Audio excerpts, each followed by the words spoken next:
Salut les artistes! Aujourd'hui, c'est une journée pluvieuse. Alors j'ai décidé de dessiner des fraises et des boissons colorées pour contrer un petit peu toute cette grisaille. Je vous emmène avec moi pour tester 5 papiers différents à utiliser avec les feutres à alcool. J'ai préparé des petits croquis et on va pouvoir comparer comment réagissent les feutres sur ces différents papiers et carnets. Je vous dirai leurs avantages et inconvénients selon moi. Allez, c'est parti! On va commencer par les planches manga et comics de Clairefontaine. C'est des feuilles de papier séparées les unes des autres. De la marque Clairefontaine, c'est du papier layout en 200 grammes. Il coûte environ 15 €.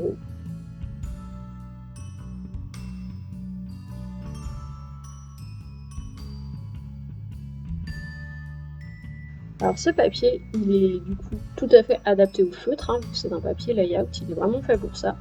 Donc les feutres ne vont pas baver, les mélanges vont être plutôt faciles à faire. Il est assez épais, c'est du 200 grammes, donc ça je trouve que c'est vraiment agréable pour dessiner. C'est un papier épais, c'est du 200 grammes, donc ça je trouve que c'est très agréable pour dessiner. Je préfère ça au papier fin.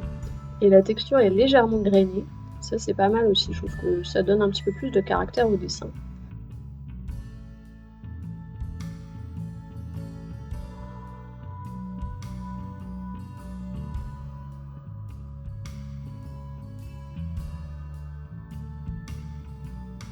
Alors par contre, il est un peu cher du coup, quand même, 15 € les 40 feuilles. Et les graduations, bon vous en aurez pas du tout besoin, si vous faites juste de l'illustration, si vous faites pas de la BD. Donc c'est un peu frustrant de devoir recouper vos feuilles, après vous perdez une bonne partie de la surface quand même.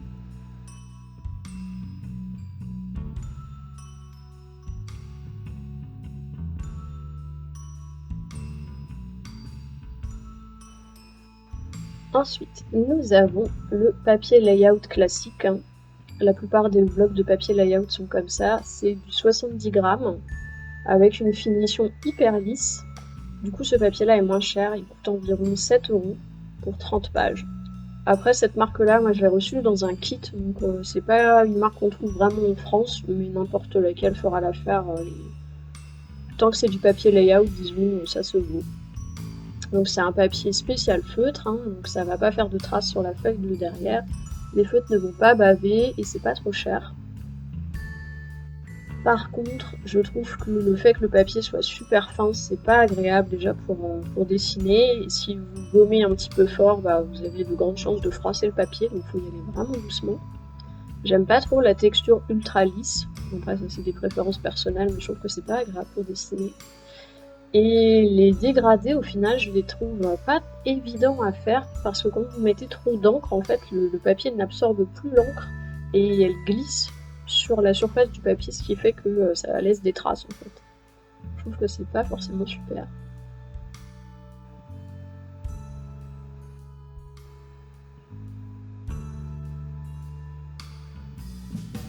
Maintenant, on va passer aux feuilles de papier imprimante. Donc c'est vraiment le papier classique pour imprimante qu'on utilise quand on n'a pas de papier layout.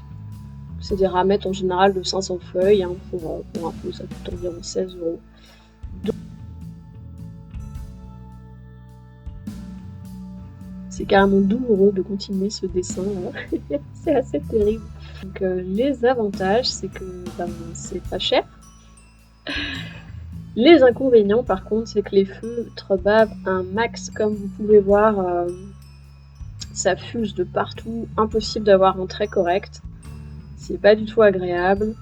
Et en plus, comme c'est pas un papier qui est spécifique pour les feutres, vous allez transpercer le papier, en fait il faudra du coup protéger votre table avec d'autres feuilles que vous allez ensuite pouvoir jeter. Si vous n'avez rien d'autre, bon, pour vous entraîner, pourquoi pas, mais je recommande vraiment pas, c'est pas du tout agréable d'utiliser des feutres sur ce type de papier. Puis vous voyez, ça traverse.